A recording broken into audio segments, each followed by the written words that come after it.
మూడో దశ సర్పంచ్ ఎన్నికలు జరిగేటువంటి గ్రామాల్లో కాంగ్రెస్ పార్టీ సానుభూతిపరులను గెలిపించండి.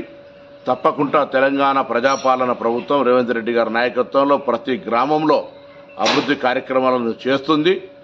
కాంగ్రెస్ పార్టీకి సంబంధించి ఈరోజు జరుగుతున్న కార్యక్రమాలు అనేకంగా గ్రామ స్థాయి దాకా వస్తున్నటువంటి అంశం మీరు చూస్తూ ఉన్నారు.